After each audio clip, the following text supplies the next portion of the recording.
फैसलाबाद वाक़े के मरकज़ी मुलजिम शेख दानिश की ज़मानत 50,000 मुचलकों के एवज़ किसने मंजूर की? मुलजिम शेख दानिश की बेटी शेख अना कहाँ मफरूर हो गई है? बिस्मिल्लाहिर्रहमानिर्रहीम, अस्सलामु अलैकुम। मैं हूँ जुनेद आदिल। एक इंतहाई अफसोसनाक खबर जिससे शायद पूरे पाकिस्तान के अवाम के सर शर्म से झुक जाएँ, वो ये कि फैसलाबाद वाक़े के मरकज़ी मुलजिम जिसने एक फाइनल ईयर मेडिकल की स्टूडेंट खतीजा को घर से अगवा किया, उस पर बुरी तरह तशद्दुद किया, उससे जूतों के तलवे चाटने पर मजबूर किया और उससे जिनसी हरासी का निशाना भी बनाया, उसे 50,000 मुचलकों के एवज़ रिहा कर दिया गया। वो शेख दानिश जिसने जुल्म और बर्बरियत की आला मिसाल कायम की, एक मुल्क की एक मासूम जो कली है उसके साथ इतना बड़ा जुल्म कर दिया, लेकिन आज हमारी अदालतों ने उसे क्लियर चिट दे के घर भेज दिया। आज जब पुलिस शेख दानिश के घर पहुंची, उसके घर से 56 शराब की बोतलें बरामद हुई।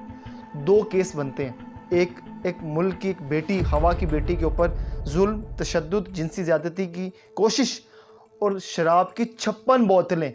लेकिन नहीं, ये मुल्क वो मुल्क है जहाँ पर जो गरीब है ना, वो कानून के शिकंजे में आ जाता है और अमीर उससे रोंद के आगे निकल जाता है। और इस वक्त इस शख्स की रिहाई पाकिस्तान के कानूनी निज़ाम को ऐसी ज़ोरदार चपेड़े मार रही है और ये बताने की कोशिश में है कि शायद इस मुल्क में कोई ऐसा दर्द दिल रखने वाला हो जो मेरी गूंज सुन ले, जो मेरी पुकार सुन ले।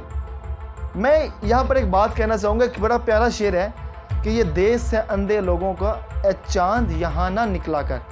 हमारे मुल्क में हमेशा से ये होता है। मैंने अपनी पिछली वीडियो में भी ये कहा था कि इस वक्त हमारे हुक्मरानों को इस रिवायत को तोड़ना होगा कि जो अमीर है वो भी कानून के शिकंजे में आएगा। कानून सिर्फ गरीब को अपने शिकंजे में नहीं लेगा, लेकिन रिवायत बरकरार है। इस केस में एक और बड़ा अहम मोड़, शेख अना जो इस केस की सबसे अहम और इम्पोर्टेंट रुकन है, जिसकी वजह से खतीजा पर तशद्दुद किया गया, वो किधर गायब है? पुलिस ने 4 मुलजिम गिरफ्तार किए, जिसमें शुएब, असगर नामी शख्स थे, 2 और लोग थे। माहम नामी खातून को भी गिरफ्तार कर लिया। इस घटिया शख्स शेख दानिश को भी गिरफ्तार कर लिया। क्या शेख अना कोई पड़ी हैं जो गुम हो गई हैं या छुप गई हैं, लोगों की नज़रों से गायब हो गई हैं? इंसान है ना। इन 4 को अरेस्ट कर लिया, 6 के 6 लोगों को अरेस्ट कर लिया, तो फिर शेख अना कहाँ है? वो किधर है? पुलिस अब तक उन्हें अरेस्ट क्यों नहीं कर सकी? सवाल है, जवाब के मुंतज़िर है। कौन देगा? अदालतें देंगी। इस मुल्क के पुलिस का जो सिस्टम है वो देगा कि आप इस वक्त पुलिस की पार्टियां चल रही हैं और जो आरपीओ है फैसलाबाद के, इन्होंने मेरे पास एक लिस्ट है जिसमें एसपी हैं लाइलपुर हाफिज़ कामरान साहब और एसएचओ फराह बतूल साहिबा, एएसआई काशिफ और एएसआई हसन महमूद साहब को तारीखी सनाद दे दी हैं। सर, किस लिए तारीखी सनाद दी हैं? केस तो सोल्व नहीं हुआ।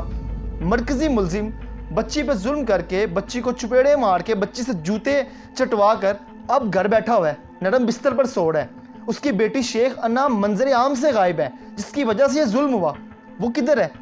वो सामने नहीं आई और आप तारीखी सनाद दे रहे हैं। तो आखिर में मैं एक बात कहना चाहूँगा कि हमारे मुल्क में कानून एक मकड़ी के जाले की तरह है, जो एक गरीब को तो अपने जाल में फंसा लेता है, लेकिन एक अमीर शख्स उस मकड़ी के जाल को रोंद कर उसके ऊपर से गुजर जाता है।